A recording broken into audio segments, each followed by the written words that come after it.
Hello everyone. आज हो गया आपका 12 दिसंबर और 12 दिसंबर के जितने भी दिन भर का हमारा खबर है उसको हम बारी बारी से जानेंगे। पहला है कि हाल ही में किसने राष्ट्रीय सुरक्षा नीति 2025 का अनावरण किया है।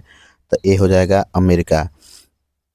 अमेरिका ने क्या किया है कि अपना जो नेशनल सिक्योरिटी स्ट्रेटजी है उसमें जारी किया, जो शीत युद्ध के बाद और वैश्वीकरण के स्पष्ट बदलाव को दर्शाती है। और अमेरिका रणनीति में मेक अमेरिका ग्रेट अगेन का नारा दिया गया है और इसे संरक्षित करने का बात कहा गया है। अब देखिए अमेरिका के बारे में जितने भी करंट अफेयर है उसको हम देख लेते हैं। अमेरिका G20 शिखर सम्मेलन 2026 का मेजबानी करेगा और अमेरिका के मिनमेट 3 मिसाइल का परीक्षण किया। अमेरिका के पूर्व उपराष्ट्रपति डिक चेनी का निधन हो गया है। डोनाल्ड ट्रंप को दक्षिण कोरिया का सर्वोच्च सम्मान से नवाजा गया है और स्वर्ण मुकुट प्रदान किए गए हैं। अमेरिका ने दक्षिण कोरिया के साथ परमाणु पनडुब्बी का तकनीकी साझेदारी रखा। अमेरिका के शतरंज में ग्रैंड मास्टर डेनियल नरादिस्ती का निधन 29 साल की उम्र में हो गया है। हाल ही में FIH हॉकी पुरुष जूनियर विश्व कप 2025 में भारतीय टीम ने कौन सा पदक जीता है। हमारा जो इसमें भारतीय पदक है उसने कांस्य पदक जीता है और ये 9 वर्षों बाद कोई पदक जीतने में सफल रहा है। हाल ही में गूगल ने किसे AI इंस्पेक्टर के नया चीफ टेक्नोलॉजी नियुक्त किया है।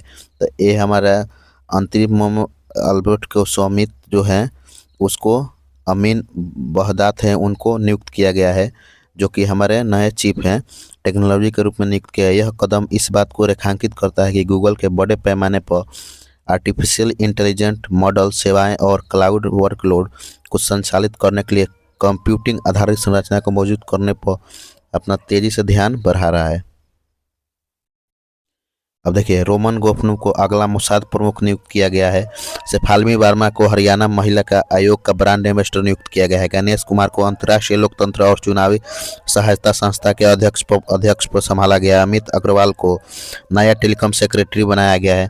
सेबी के पूर्वकालिक सदस्य संदीप प्रधान को नियुक्त किया गया है। कीर्ति सुरेश को यूनिसेफ इंडिया का सेलिब्रिटी एडवोकेट नियुक्त किया गया है। RBI ने S कृष्णन को जम्मू कश्मीर के बैंक के अध्यक्ष के रूप में नियुक्त किया है।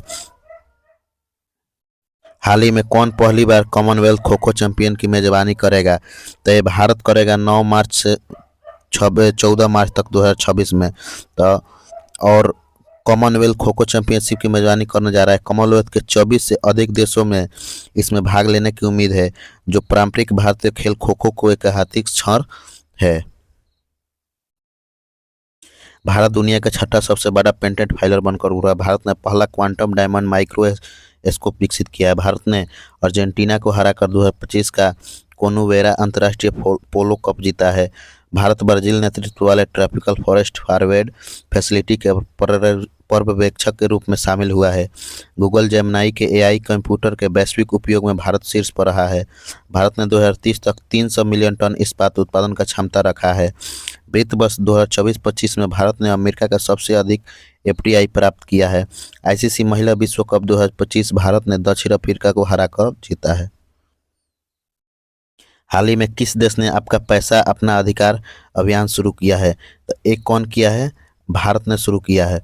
भारत सरकार ने नागरिकों को उनकी लावारिस वित्तीय संपत्ति को पता लगाने और उन्हें वापस पाने में सहायता करने के लिए आपकी पूंजी आपका अधिकार योजना शुरू किया है।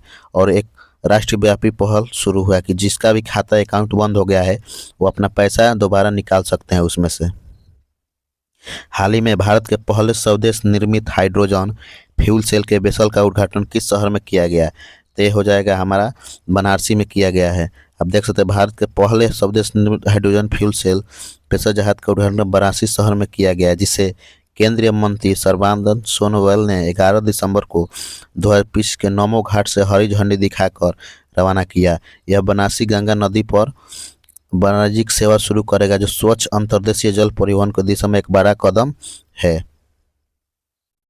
हाल ही में आंद्रेस बाबिज ने किस देश के प्रधानमंत्री के रूप में दोबारा शपथ ली है। तो ये हमारा हो जाएगा चेक गणराज्य के रूप में। मध्य पूर्व में एक बड़े राजनीतिक घटनाक्रम के रूप में चेक गणराज्य में सत्ता परिवर्तन हुआ है और अरबपति व्यावसायिक और सेंट्रिक पॉपुलिस्ट NUI आंदोलन के नेता आंद्रेज बेबिस को 9 दिसंबर 2025 को चेक गणराज्य के नए प्रधानमंत्री के रूप में शपथ दिलाया गया है। अब देखिए कुछ प्रेसिडेंट जानते हैं। सामिया सुलूहु हसन ने तंजानिया के राष्ट्रपति का चुनाव जीता है।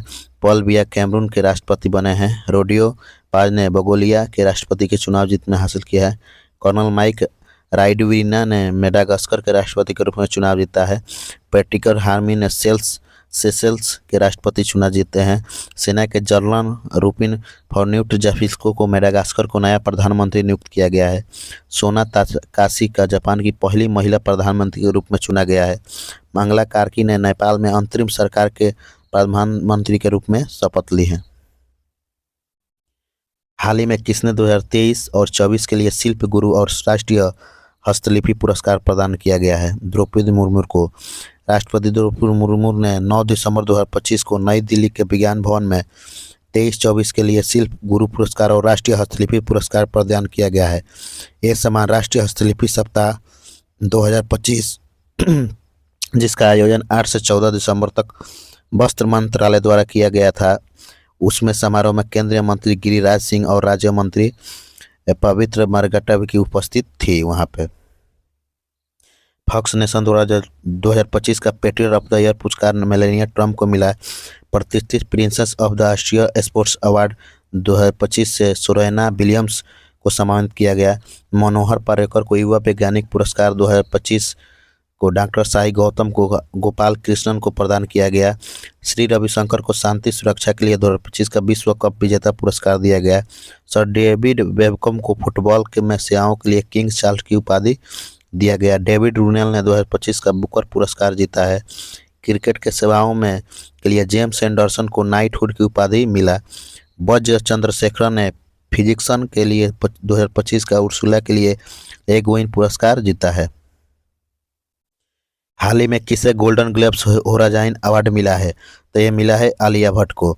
बॉलीवुड अभिनेत्री आलिया भट्ट को रेड सी इंटरनेशनल फिल्म फेस्टिवल में गोल्डन ग्लोब होराइजन अवार्ड से सम्मानित किया गया है और आलिया को ट्यूनिसाई अभिनेत्री हैड साबरी के साथ समारोह में सम्मानित किया गया है, जिन्हें उमर शरीफ अवार्ड से भी नवाजा गया है।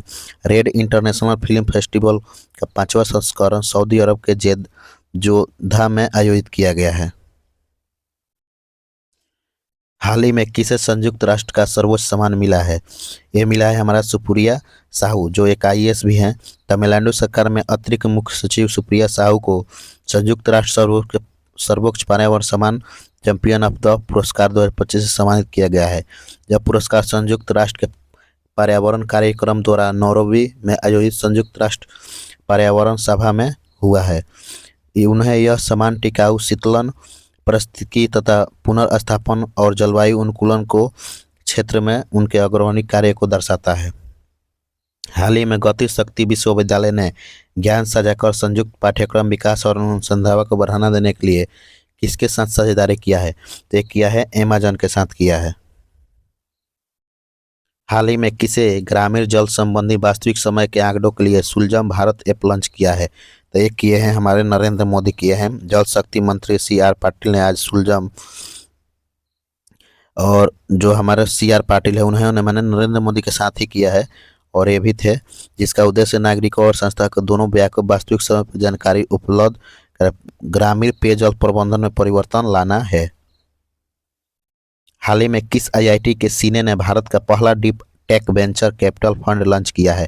तो ये हमारा हो जाएगा IIT मुंबई। IIT बॉम्बे की society for invention and entrepreneurship ने 2050 करोड़ के कोष के साथ भारत का पहला इंफ्रास्ट्रक्चर वेक्टर लिंक्ड डीप के tech venture capital fund launch किया है। तो ये हमारा हो गया 12 दिसंबर के जितने दिन भर के हमारे खबर थे एग्जाम पॉइंट ऑफ व्यू से, जो हमारे एग्जाम में आ सकते हैं, वो सभी आपको क्वेश्चन एक ही जगह। हम 2 वीडियो रोज अपलोड करते हैं, एक सुबह में और एक इस टाइम, और आप दोनों अगर वीडियो आप लोग कंप्लीट देखते हैं तो आपको कोई भी करंट अफेयर का वीडियो देखने की जरूरत नहीं पड़ेगा, कंप्लीट आपका तैयारी हो सकता है।